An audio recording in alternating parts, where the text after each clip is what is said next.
She was really the only person who tried bullying me in school. For the most part, I didn't let it bother me. I ignored her petty crap and went on with my life. Tom would never understand that. Why don't you stand up to her? He asked me once. What's the point? I shrugged. She doesn't really bother me that much anyway. Besides, ignoring her just makes me more angry. Her body was found the next day behind one of the town bars. She too had been stabbed, but the wounds were more precise this time. She'd taken a knife to the jugular and bled out within a few minutes. Once again, the police investigated. Once again, they came up with nothing. Once again, people started looking at Tom funny. It was common knowledge that Stephanie was obsessed with me, that she'd been bothering me all these years. And a few months after Tommy's bully ended up dead, she'd met the same fate.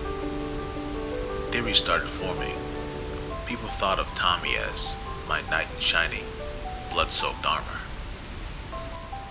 Just like before, Tom and I didn't talk about Stephanie's murder. I think Tom wanted to. A few times over lunch, he glanced up at me, opened his mouth, then averted his eyes and changed the subject, as though he couldn't quite bring himself to say it. I didn't mind. As far as I was concerned, there was nothing to be said. We both understood each other without words. No matter what happened, nothing would change between us. The third and most recent murder happened only a month after Stephanie's. This time, it was a person with no obvious connection to Tom or to me. The town drunk, Lester, was found dead, stabbed to death. He was a nuisance to everybody, especially the girls in town, who he liked to catcall and occasionally stalk. And the town is better for his absence, even though Tom never had any dealings with Lester. He was called in and questioned by the police. Fortunately, I was able to provide him with a bulletproof alibi. Tom and I, you see, had gone to a movie the night before the town over. I even showed the cops our ticket stubs. Never mind that Tom and I had never been to a movie together. For my parents' paranoia. Never mind that the ticket stubs were actually from my younger sister and me. The cops didn't have to know that. They accepted my word without question. After all, I was a trustworthy kid. And they agreed that they would keep my involvement a secret. I told them I was afraid of repercussions from the other students. In reality, I couldn't let my parents know what I'd done. They'd know I'd had lied immediately. Tom was released and the cops assured everyone of his innocence. Still, the kids at the school wouldn't look to him. Nobody wanted to talk to him.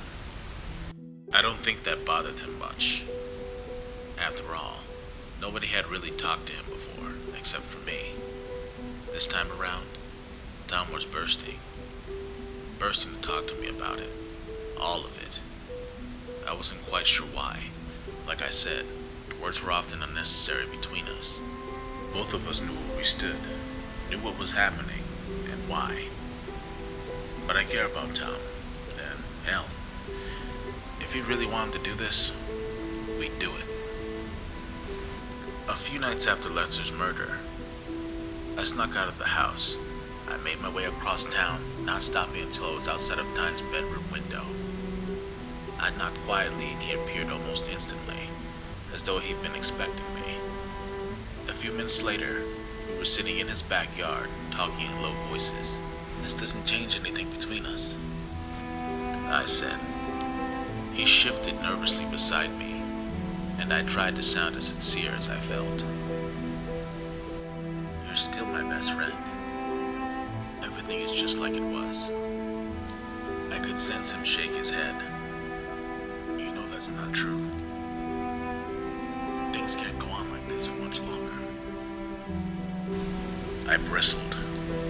Why not? The cops here have no idea what you're doing. They'll never figure it out. People can talk all they want. Without evidence, they can't do shit. sighed. People will figure it out. Eventually, something will slip through the cracks, and then it'll all be over. We sat in silence for a few moments. I hated it, but he was right. Finally, I answered him. Fine, you made your point. I'll just be careful next time. Next time? He said, disapproval clear in his voice. I mean, if there's a next time. I amended. If people leave us alone, there'll be no need for it. You don't need to protect me. Why no? But I'm going to anyway. At that, I stood up. I better get home before my parents figure out I'm gone. See you tomorrow? Sounds good.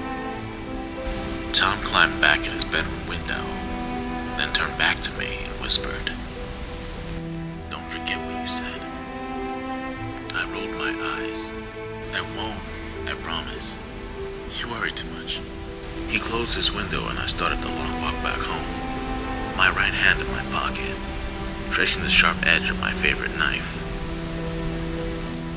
Life's tough when your best friend is a serial killer. Honestly, I don't know how Tom does it.